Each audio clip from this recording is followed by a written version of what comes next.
guys, and welcome to RealiTea with tea. I'm sipping on my echinacea tea right now. I don't really like it. I don't really like the minty flavor, but that's all I have. I have to go restock on my tea. So give me some suggestions on the best tea. What's the best tea that you guys, what's your favorite tea that you like? All right, let me get started on not Married at First Sight, but you can check out those reviews as well. But I'm going to get started on 90 Day Fiance. And I'm going to go couple by couple. So I'm going to start with Mike and Natalie because they have the most tea this episode.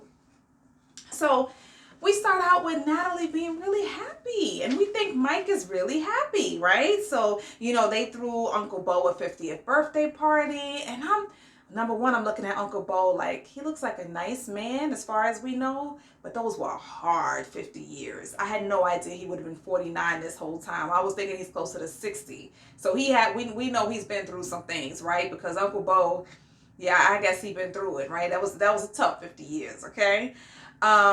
They talk about how they had to delay the weather because of the weather. They had to delay the wedding because of the Rona, right? So we were already saying, when was the wedding? When's the wedding coming? Blah, blah, blah, blah, blah. Now it has to be delayed because of coronavirus. But she still only has 3 weeks for her visa to expire. So she's like, okay, what's happening? Am I going home? What's up? And he's still saying he's not ready. So she's kind of still in the state of limbo, right? So we do see her go check out a wedding dress because she's like, in case we do have to do a wedding, I need to be prepared. So I'm going to go try on wedding dresses. And she has, even though she has no idea when or where the wedding is going to be. And she's so uncertain and she's really sad about it. I guess she's like, I just want to be prepared. And, she's excited about a wedding. She's the kind that really wants her fairy tale. So, she goes back home and Michael and her, they kind of, they're having a good time. They're in a good place. We see her give her engagement ring back, which is what she's been waiting for the entire season. And, he asked her, will you be my wife? And at one point she did say, like, does this mean that you forgive me? Like, we're going to leave everything in the past as far as me ever giving it back. And then he quickly gets upset. He kind of takes a walk around. Like, why do you have to ruin the moment? Why are you always ruining the moment? You can tell that was like a trigger for him. But she's like, I want to know that you're forgiving me. Like, you're not going to keep throwing in my face that I gave you the ring back. It was an impulsive moment. And like, are you going to get over it? And he said, no, I don't forgive you. But I guess the thing is, I don't forgive you. That still hurt me. But, let's move forward type of thing. Here's your ring back. Again, I feel like they're putting so much emphasis on this material thing, the ring, when they have so many other issues that they could focus on. I feel like even if you give the ring back, that's not changing much of anything. You're engaged, okay, you're not, whatever. But you guys, all the issues are still there, right? Like, obviously, he still didn't even forgive her. So, he ends up he lightens up after a minute or two, and he sits back with her, and they're having a good time. They're playing around, they're tussling, whatever. They hit the sack. They had a good time. So then Natalie tells us, okay, the Ukrainian borders are closed now due to the pandemic, so her mother cannot come to the wedding. None of her family will be at the wedding. They pretty much can't really have a big wedding, but her mom is supportive. Her mom is always like, everything is going to work out well. I understand I can't be there, but you guys get married and you do what you do. So, Natalie says, I think we did really well during quarantine. I think we did pretty good. They got closer, they kind of lightened up. And now it's one day before the wedding, right? And so, they're just laughing, they're dancing around.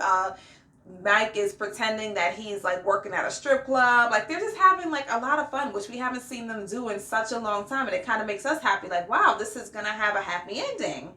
So then, like, immediately when they come back from commercial break, Natalie is going ballistic. Like, she's crying, she's hyperventilating, she's completely almost in panic mode.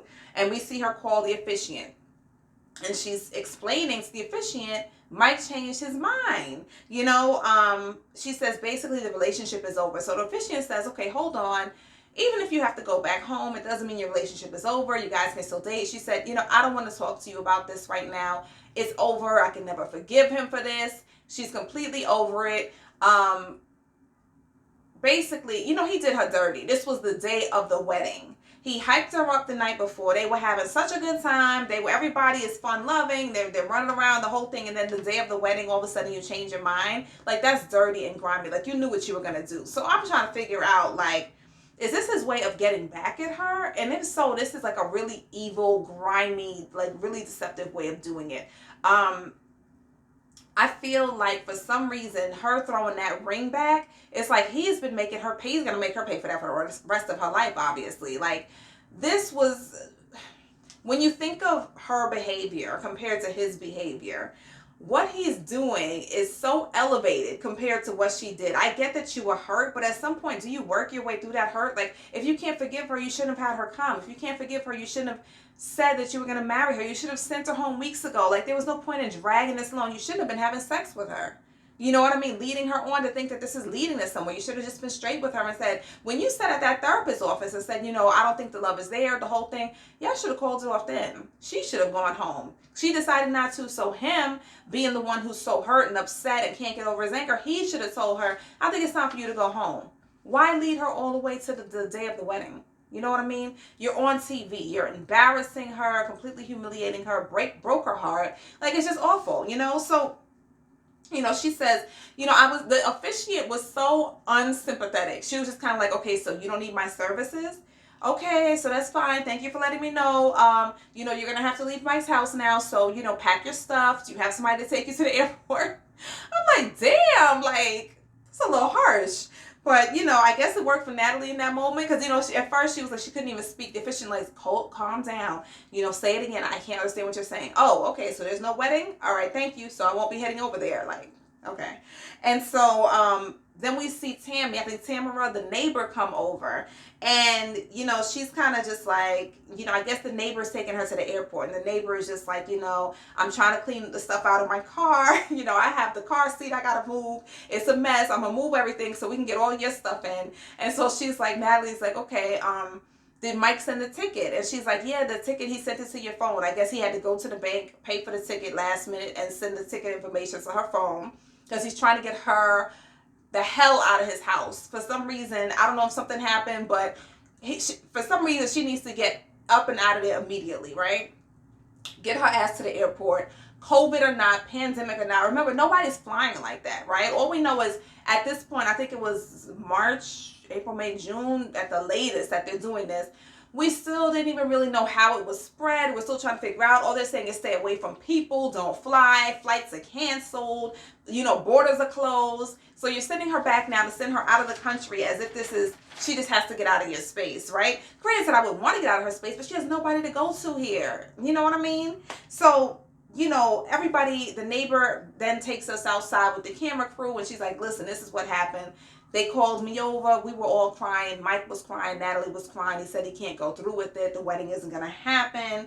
And so Natalie can't get a straight flight to the Ukraine. The borders are closed. So she's like, okay, so I just have to go to Europe and figure it out. Like, I guess if I get to Europe, I'm closer to my home and I'll just try to find some flights or a train or whatever to get home. But I can't get a straight flight home. I don't even know what's happening, right? So, at this point, she's just like, I think she just has to accept that he doesn't love her.